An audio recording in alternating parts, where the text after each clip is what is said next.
it is, ladies and gents. Oh, you hear that? You got some M going in the background. Talk about being great, being influential. That's who we got on the show today. You want to find your 10, your top 10, be an influential leader, then today's show is for you. Here we go. Let's get this thing rocking and rolling. Let's do this. Shut up and sit down. The Business Bros Podcast was created for you. Learn from the business professionals who come to share their stories.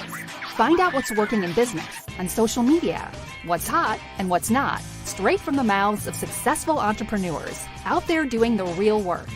And now, welcome to another episode of Business Bros. Yeah, let's do this thing. All right, ladies and gents, I'm doing James Simoner here, and I'm going to drop some heat. So let's do today's intro. Today's guest... Oh, my M&M's not playing. There you go. Today's guest is a high-performance leader, a shaman, an intuitive empath.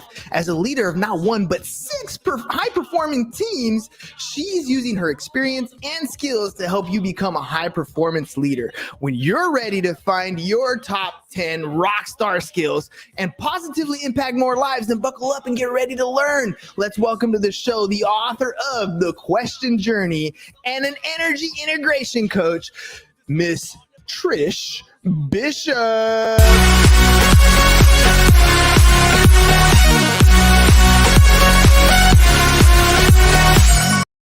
right. So let me change this background back. Okay, so before we even get started, Trish, when you come on the show, you get to have your entrance music song choice, and she chose Eminem. And Eminem's one of my favorite rappers of all time.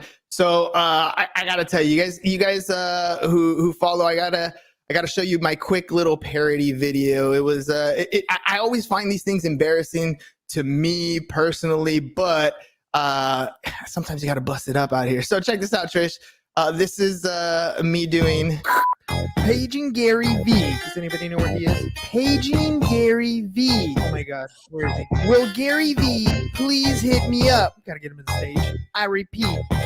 Will Gary V please hit me up? Oh no, here we go. We're gonna have a problem here. Y'all act like you never seen YouTube before. Content go, like man, he came out of nowhere at all. Started making videos more than before. Wine Library, of course. Empathy wasn't a thought yet. Or VaynerMedia. Oh wait, you're kidding. He ain't that guy. All right. That's enough. I love it. So it's on our YouTube page at Business Bros Pod if you guys want to check that out. It was my attempt to get Gary V's attention. I'm like, dude, he's the whole reason why I got into this podcast space to begin with. Yeah. And I just felt I had to do something. Plus, Eminem's my favorite rapper of all time. What about you? I mean, why Eminem? You know what? I mean, first of all, that is my jam, right? So if I start getting down or depressed or anything along those lines, like I literally remember one time going for a walk for an hour and having that same song on loop, Lose Yourself, right? On loop, basically saying, get out of your way, girl. Yeah. But, I mean, and that's the thing. I mean, we're going to be talking about leadership here, but bottom line is every day is different. You don't always wake up with motivation and energy. There's some times where you got to push yourself and realize that this is your one shot, your one opportunity oftentimes to make a first impression. So you got to put your best foot forward as often as you possibly can. So Trish, let's talk about what you do. Let's just jump into that right away. What do you do? So as a 5th grader, if you can explain it as simple as you would to a 5th grader, what do you do? Oh my gosh, you're a 5th grader. All right, let's do this. I help people see their brilliance and step into it. See their brilliance and step into it. See their brilliance. So if you're in grade 5 and you're sitting there and you're looking at all the kids out playing the sports and you're not a sports person, you're kind of going, how come they got to be born with the special sauce? Right? And what you don't realize yet is that you have special sauce too. You just haven't figured out what it looks, tastes, feels like. Cool. So yeah, I help them find their special sauce and own that freaking 10. Special sauce. Okay, so literally today in class, I'm doing New Year's resolutions and goal setting with my high school seniors, right? And I did it a little bit different though. I had them, list their accomplishments, list the things that they want to do for next year. But I asked them to describe the habits that allowed them to get there, right? Because oftentimes we start, especially as young kids or even as adults, for my seniors, I always hear things like, I'm not good at math. I'm not a morning person. I don't like to work out. And every time you have phrases like that, they're literally telling themselves their reality. They're creating it in their own head. And so I wanted to kind of shift from defining yourself by the words you're telling yourself to let's point out some behaviors, because we can easily change behaviors. We can change those things and alter them in any way we possibly can. How are you helping people find that juice inside so that maybe they can focus on their behaviors to achieve success? And you know what? It's interesting that you say that, because there's an element of this that is about owning who you are. Hmm. So there are some people who are not morning people. And I think that that's okay. So yes, there's a component of that that is, oh, you can tell yourself that story and make it your reality. Absolutely. I totally get that. And you can choose something different and make it no longer your reality. There's some people just don't love the morning, right? I'm a morning Yeah. person. I'm not a night owl, right? I'm in bed by freaking 8:30, 9 o'clock, right? So, right? But I'm up at 4 or 5 and I'm ready to go. So, and I've been that way most of my life. So I think there's an element of when I help them define their special sauce, what I really work with is who they are and the gifts they bring, rather than trying to be something they're not. I try to figure out what is the thing that they do really well, and how do we structure their world in a way that allows them to be that and totally shine in that. So as a leader, my job, I literally see it as being a maestro. I bring together a team of people and see all the various gifts. I see what we have to achieve on the big vision, and then I bring all those gifts together in a way that makes magic. So I'm not asking people who aren't morning people to all of a sudden get up in the morning, not to negate what you're teaching your kids. But what I am saying is, hey, if you know what, if you're a night owl, we can actually leverage that, because we have people on a different time zone and we can use that, right, Mhm. to achieve our goals. So, and I mean, that's a super, super simple example of what I'm talking about. The big challenge is that we have so many people who are in that state. And I love the high school analogy, who are in that state of, well, I wasn't born the jock, Yep. or I wasn't born the popular girl. You Mhm. know, I was an ugly duckling in school, right? So I wasn't that. And how, so obviously I didn't get the special gene, right? Mm. And so we very much walk around with that mentality of not being good enough. Oh, we don't have the special capability or whatever. And then we just buy that. To your point, we tell ourselves that story and then we make that our reality, right? That's the reality I want to change. Is, you know what? So my job, I see my job as a leader is, can I see your 10? And then when I see it, I hold you to it. It's not my 10 I'm trying to hold you to. I'm trying to hold you to your 10. I see your brilliance and I want to hold you to that, which means I give you opportunities to step into that. I encourage you every time you do something that helps you move more towards that brilliance, because most people can't see it for themselves. They're sitting at about a 3 or 4 on the 1 to 10 scale, and they got like 7, 8 steps to go to step into their brilliance. So you're looking for different types of clients that are looking to be leaders. How do you find leaders? What is the customer acquisition you look for? You know what? I customer acquisition strategy, okay? Trish's version. I tell people who I don't want to work with, Wait, right? clarify that. I mean, you tell people like that come up to you and say, "Hey, I want to do stuff." You tell them no, I or say you are talking to people that you don't want to work with. no, I literally will tell people, uh, so I do videos and I share stuff on social media, and I'll be like, if you're still stuck in your ego, you're not my client. Right? Mm. If you are not yet at the place where you care more about your team's performance and your ability to deliver than you do about yourself, you're not my client, right? Yeah. Well, okay. So, well, first of all, Adrian, my boy Fugatti, let's go. Let's vetting the process quick. That's what he's saying on that. And absolutely true. Okay. So I heard, I'm big on right now listening to a lot of Zig Ziglar stuff because I love the way that he asks questions to really probe into where he wants to go. When you're talking to these potential people who may or may not be a fit, what are some of the questions that you're asking to kind of figure out if this person's a good fit or not? Yeah, absolutely. So some of the questions would be, um, when your staff come in to talk to you, Do they come in excited about what you're going to share with them, or do they come in with a little bit of trepidation and fear? Mm. Right? What's the difference? Like, why the difference? Because one is they don't trust you as a leader. They're scared. They don't know what to expect when they come in and sit down with you. So if you're missing that trust, you're never going to hit high performance. High performance, the number one foundational capability is like implicit trust to the DNA level. So if they don't trust you, if they don't trust your consistency in how you show up, and when they come into your office, they're like a little bit like, oh, let's just see where this is going to go, right? There's some hesitation there. That's probably an indicator that you do not have implicit trust with your team, because they're not sure what they're going to get. A good leader is going to deal with issues and not attack people. So even if there is a big issue on the table, if somebody's coming in to talk to a leader, even about a big issue, and they trust that leader, they're not worried about the conversation because they're not worried about being personally attacked. I think a lot of times what you're describing sounds like company culture, right? And how you have people coming into a situation, how conflict is resolved in a particular business. So let's talk about the problems you solve. Hey, we've got a problem here. So what problems are leaders facing in the workplace where they can like clearly see, look, I have this problem, this problem, this problem. I should definitely be talking to somebody to help me become a better leader. Yeah. So the first one is that I love to put out there is key performance indicators.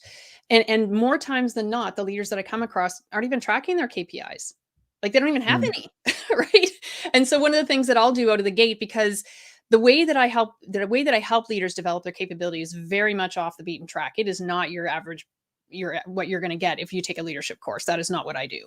I go to a completely different level. I work on the energetic level with leaders.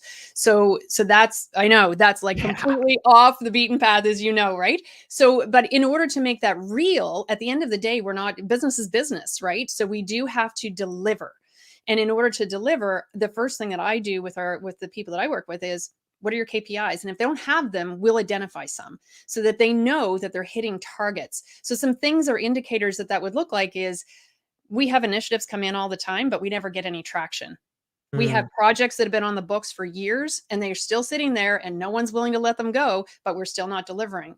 Or I have stuff that's off the rails, or my team is a little bit all over the map and we're not rowing in the same direction. I can feel like everything's kind of like all over the place and people are confused about where I'm trying to take them. So these are some of the problems that I help people to solve. And again, things like sarcasm, jaded comments, these are all indicators, as you said. It's absolutely about the corporate culture.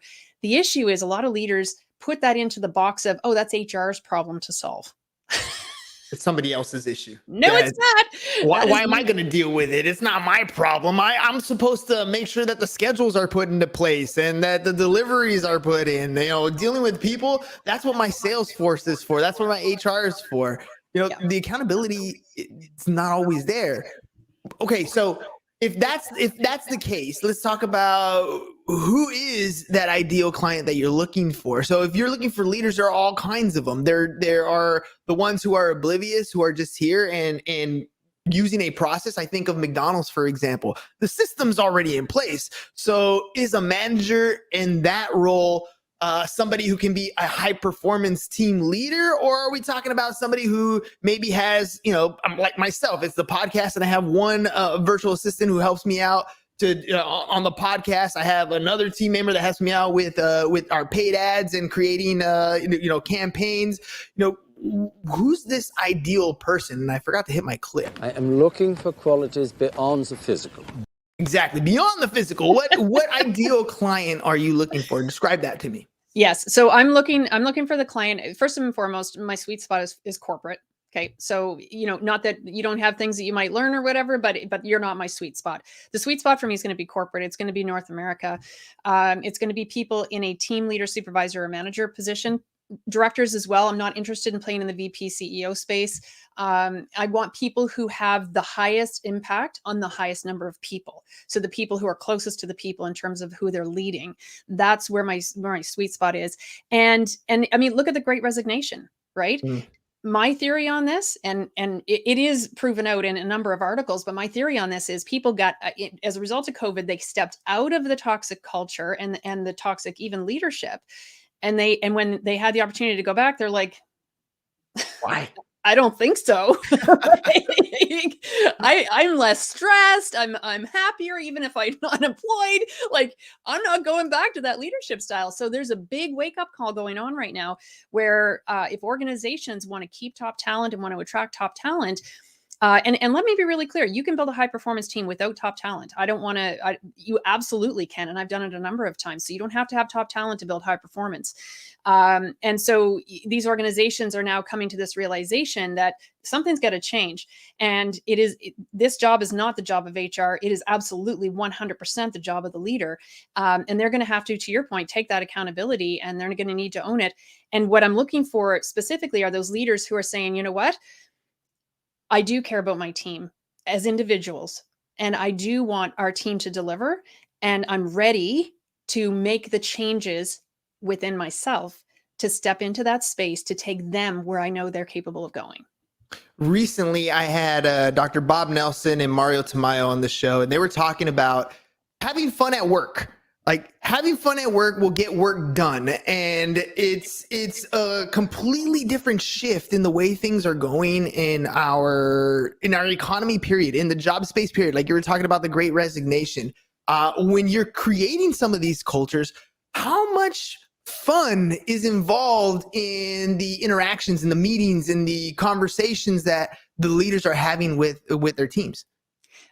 I love that you asked that question. So this all started for me. I launched the first internet service provider in Canada and took that public. And that was my first exposure to a high performance team. I didn't lead it, but I was part of it. Most days I came home with a sore stomach from laughing so freaking hard, right?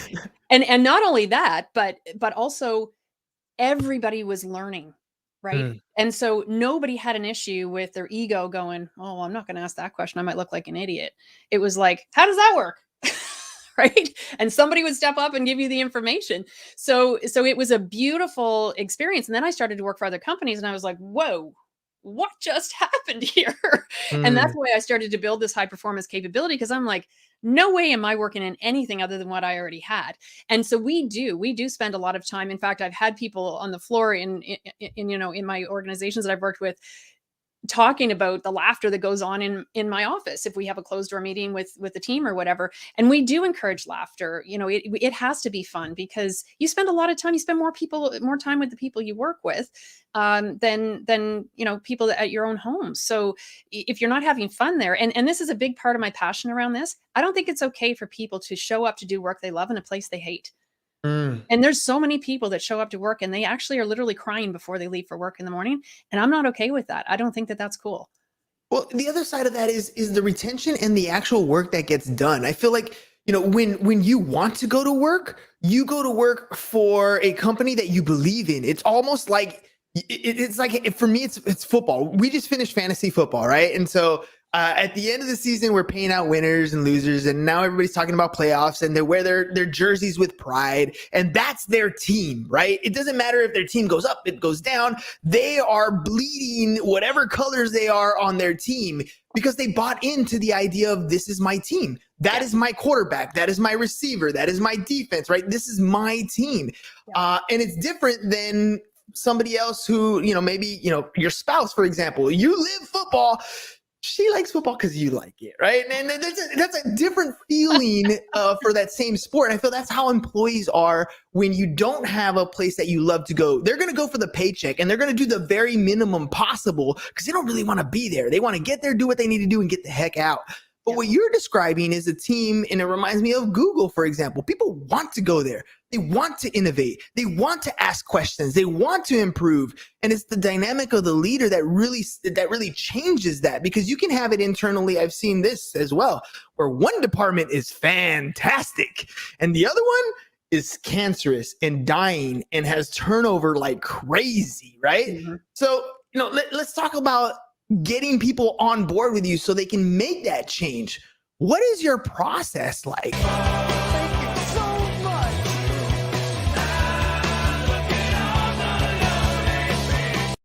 Look at that. They all want to come work with you. They're ready to rock and roll. Trish, what's your process like if somebody wants to come work with you?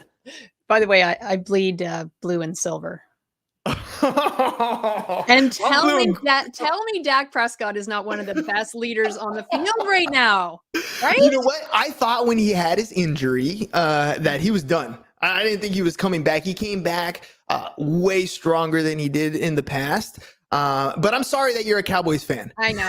It's not as bad. It's not as bad as being a Chargers fan. I'm in San Diego and they left us, so I'm a brokenhearted Charger fan. I actually love Dallas Cowboy fans, and I'm a big fan of Raider fans because Dallas has never moved, but no matter where the Raiders go, their fan base grows, and that is. Which is cool. Totally different. Yeah, it's a different dynamic, right? You want to be part of a tribe like that. Absolutely. I mean, that's human nature. That's what you're doing. So tell me about your sales process. How do I, if I want to get that energy, if I want my team to have that kind of dynamic, what's it like working with you? What's that process like? Oh, yes, absolutely. So the sales process is very straightforward. I have a leadership challenge that I get people to complete so that it helps them to see, is this something that's going to be a fit for me? And it's a super quick survey they can do. And as a result of that, they'll get a free ebook that gives them it's like a custom report that they get that helps them. Here's some things you can start doing right now. Like, you don't need to wait for Trish. You can start doing these things right now with your team to get them into a better space, or to start to shift actually how you're showing up as a leader to help them to move to that different space. And then from there, they just decide how they want to participate. So some people take the top 10 rockstar skills as a starter point. Other people want to dive into, hey, you know what? I need this for my team and I'm ready to step into this as a leader. And we just have that conversation and figure out what it looks for them. So I have a membership program that people can participate in, and they can come in and they can come out. There's no 6-month, 12-month. It's like, you know what? You want to show up? That's great. And that just goes month to month as long as they want to participate. Now I got to drop the other clip because you already said it, but we got to do it one more time so just so you guys know, ladies and gentlemen, we're all about creating cool content, right? And the post edit sucks if you have no segmented clips. So even though you said it, I'm going to drop this one. I'm giving away free money. What are your promos and giveaways? They're sitting on your website. You just said them. Give it to me one more time. I totally do. I've got a lot of great articles on there. I've got some free videos for people that they can watch on the top 10 rockstar skills.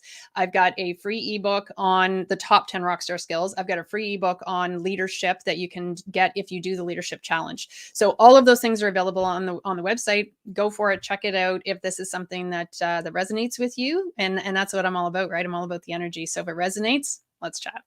All right, what is the top 10 rock star skills? I'm so curious because, everybody wants to be a rock star. And right? if I only have to do 10 things to become a rock star leader, help me out. What are those?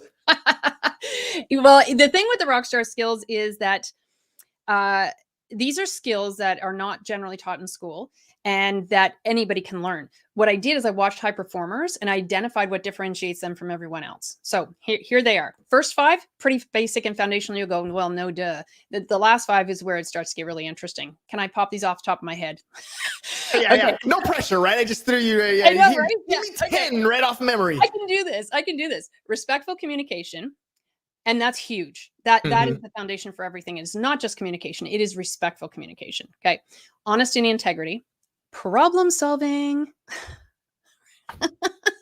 Outstanding. I know, right? Outstanding customer service. The ability to learn, which they don't teach you in school, right? Next one is basic financial management, because I think anybody in business, anybody in corporate, I've run into so many people who have degrees that do not have basic financial management understanding. It's shocking. So that's a big one too. And I'm not talking, you got to be an expert or an accountant. I am saying basic, like can you just get a basic foundation there? Then we start to get into the interesting one. So the next one is Jaguar mentality, right? Ooh. Yeah. Right. So this is where we move from being the pit bull, right, who goes after every bone every time and leaves blood on the walls, to the jaguar, who's a lazy, kind of much more of a lazy hunter, sits back, waits until it's their turn. Then they're quick and decisive and they can do it much more gracefully. Okay. So that's the jaguar mentality. Then we have relentless determination. So you have those people that are just going to drive at 100 miles an hour all the time and burn themselves out. Right. So you got to be able to figure out, you can have that relentless determination, but you can't be in warrior mode all the time. You have to figure out how to pace yourself. So we talk about that in relentless determination. Then we have the ability to see. So the ability to see is the ability to, as we talked about earlier, I see the gifts in myself. I see the gifts in other people around me. I can also see out on the horizon. I know when people make some decisions, how the board's going to change, right? Can you see out there and see what changes are going to happen as a result of what's going on? Then we also have trusted communication or trusted intuition. Right? Well, that sounds interesting. I mean, intuition is always one of those things that feels like, well, you either have it or you don't, right? Like, but I feel like, Everybody has it. all right, tell me what you mean by that. Everybody's intuitive. So let me give you this example, this super easy example. And if there's anybody who's listening right now, give us a thumbs up or a hey or something. Have you ever had somebody lie to you or cheat on you? You knew it, you kind of ignored it, and then it came to pass that it was true. Well, you're talking about like a gut feeling, like you just kind of, Ding, ding. it's sitting like you just don't quite know. Yeah, I've had that. That, right? Or sometimes if you've ever walked in a room and you felt like super welcome and you're like, wow, this is my place. Or you've walked in a room and felt super uncomfortable and the whole thing was just really off, right? That's energy. Intuition is the ability to read and interpret energetic information. Okay. Right? So I walk into a room without saying a word. I look around and I already know this is a hostile environment. Or I walk in and I'm like, yes, this is where the party's at. One of those two types of feelings, right? Exactly. So that is your body reading the energy that is around you. So we're doing this all the time. Now, people sometimes will shut off their intuition because it oftentimes as kids, it's actually conditioned out of us, right? You don't want to go near certain people and your parents are like, oh, no, go say goodbye to Uncle Billy or whatever. And so you get trained not to trust your intuition. And so it's often conditioned out of us. Everybody has it. There's all kinds of science on this. You can, if you're interested, contact me and I'll send you a bunch of links. I'm not going to try to convince somebody. 80% of my day, 90% of my day is driven by intuition. Who I'm reaching out to on my team today, which projects are going off the rails, which initiatives I need to put on the back burner versus the ones that I have to pay attention to today. I even choose my email by my intuition. Right? Or by the headline or by the guest. You're just like, don't want to open that one right now. Energetic scan. So trusted intuition. And then there's a bonus skill. So check this one out. You'll love this one. Humility. That's where you're talking about the ego thing, right? I mean, Ziegler always says that, when you're making a sale and somebody gives you a compliment, you can take it and feed your ego, or you can take it and use it to close the sale, but you can't do both. As soon as you feed your ego, it puts out this vibe that's a little bit different, a little bit selfish. Is that what you mean? Absolutely. If really what I help leaders to do is I always hesitate to say the word because some people don't understand what it means. But it's about servant leadership. Right. And so for me as a leader, the greatest gift that I could get is if somebody that reports to me today ends up being the person I report to tomorrow. Right. And I don't have an issue with that. Are we talking like a replacement? Like you're training your replacement type thing? I mean, I have facilitated. So here, let's start here. My leadership philosophy is this. It's a quote by Dennis Waitley. True power comes from empowering others. And so the more that I focus on building other people up, it's a beautiful experience as a leader to watch them step into their 10 and to own that 10. It is the most amazing thing ever. And honestly, I've never been more fulfilled as a leader than watching that happen. So for me, that humility is, I would absolutely get down on my knees and say, how can I be in service to you, the person who reports to me? That's the leader's role, though, is to figure out what problems are being had in the office and be a service to everybody in there to try to solve that problem. Adrian's asking, what interface do you use to monitor your projects? I guess the different clients that you have. Yeah. So I'm not sure what that's asking because I did mention projects. So I don't know what he's asking specifically about interface, but what I would say is I intuitively track my projects. So intuitively, I will think about my project portfolio and one of those projects will start to pop up into my mind. I will start probing. I will start asking questions. I will start tapping people. I will uncover that something is there before there's any tactical, real world problem with that initiative. And I will get it back on the rails before it ever went off. Get a pulse of the situation, right? That's He it. said, by the way, damn, she's got a great memory. It's intuition, though. It's a little bit different than memory, right? Is what you said. All right, Trish, before we're finishing up here, I want to make sure that we get a call to action segment, right? So if we take this clip, I want people to be able to understand how, if they want to work with you, how they can get a hold of you. Say hello to my little friend. They're going to say hello to my little friend, Trish. How do they get a hold of you? You can go to my website at trishbishop.com. I'm on Instagram, LinkedIn, Instagram, and Twitter at Question Journey. You can see it up there. Love it. And also on Facebook and LinkedIn, Trish Bishop. So check me out. Connect with me. I'd love to hear from you. And the leadership challenge is there as well. So if you are a leader and you're interested in seeing where that goes, you'll get the custom report that you can help start to use with your team right away. All right, ladies and gents, you know what that means. I got to do my recap. I got to present because we're in sales and marketing. That's what we do. So here we go. I'm going to make him an offer he can't refuse. Let's make you an offer you can't refuse. All right, ladies and gentlemen, look, if you're a leader and you're looking at your team and they're just not as motivated as you need them to be, you need more production out of your team. You need them to be engaged. You need them to give you 110%, but just don't know how to get there. Then what you got to do is go to trishbishop.com.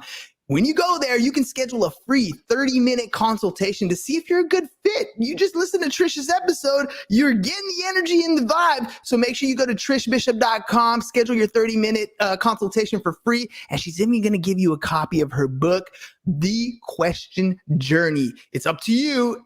All it takes is a little bit of action. You can go to trishbishop.com and get that squared away. What do you think, Trish? How'd I do?